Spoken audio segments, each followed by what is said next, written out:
Assalamualaikum warahmatullahi wabarakatuh. Selamat sejahtera, salam reformasi, salam perjuangan. Terima kasih kerana terus bersama dengan saya. Terima kasih kerana terus menyokong channel ini. Tuan-tuan, tolong share, tolong like, tolong subscribe. Ni saya tertarik nak bawa cerita ni kan. Berkenaan dengan adun PAS ni. Okey. Right. Pelabur tak yakin. Pelabur tak yakin sebab kerajaan tak adil pada pembangkang, kata MP PAS. Seorang wakil rakyat PAS hari ini mendakwa ramai pelabur asing tidak yakin melabur di Malaysia setelah melihat layanan tidak adil terhadap pembangkang. Nik Muhammad Zawawi Saleh, PN Pasir Putih berkata dia mengetahui perkara ini kerana punya ramai rakan di luar negara dan telah menghabiskan kira-kira 10 tahun belajar di luar negara. Wow. Timbalan Speaker sebelum ini menasihatkan ahli parlimen supaya menggunakan masa perbahasan kita untuk menumpuk isu berkaitan kawasan pilihan raya dan sebagainya. Saya nak sebut berapa kali kita fokus kawasan, apa tindakan yang ambil kerajaan kepada pihak pembangkang di kawasan yang kita suarakan kepada kerajaan.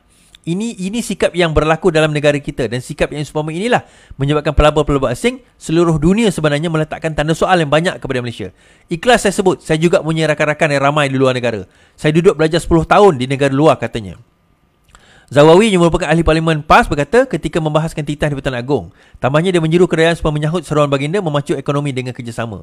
Ini termasuk mengambil iktibar terhadap gesaan ahli parlimen pembangkang untuk diberi peruntukan adil. Bagaimanapun Nik Zawawi menegaskan PAS sudah terbiasa dengan cabaran keuangan dan boleh bertahan tanpa bantuan kerajaan. Jadi sebab itu saya nak sebut bahawa pelaburan kita mesti fokus sungguh-sungguh dan berlapang danda, insya-Allah.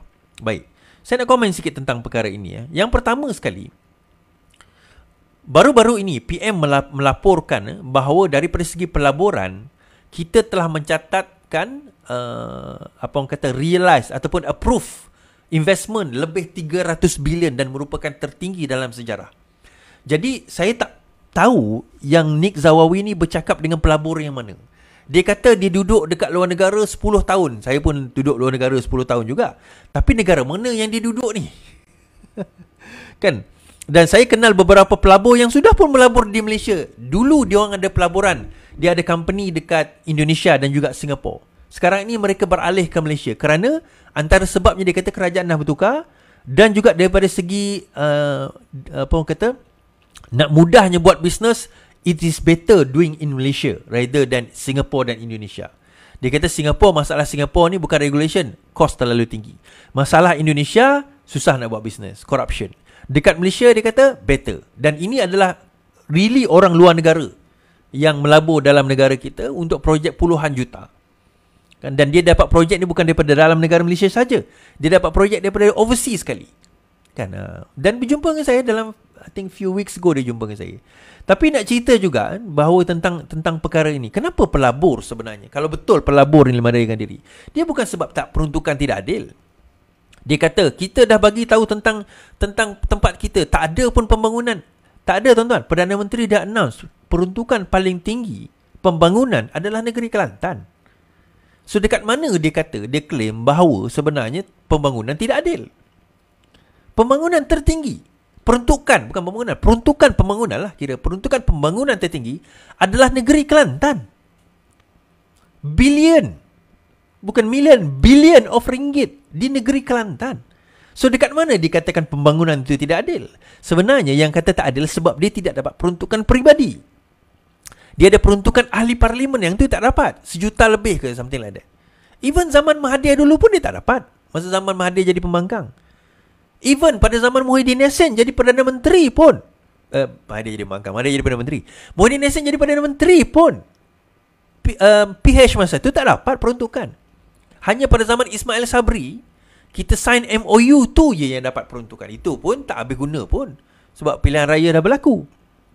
Pada zaman PAS jadi kerajaan pun kita tak dapat peruntukan. So apa benda yang dia merepek ni sebenarnya? Tetapi macam saya katalah, sebenarnya yang menjadi isu terbesar kepada yang berlaku dalam negara kita bukan sebab itu. Sebab tebuk atap. Isu tebuk atap ni lah yang menyebabkan pelabur lari dan tidak berkeyakinan dengan kita. Itu je.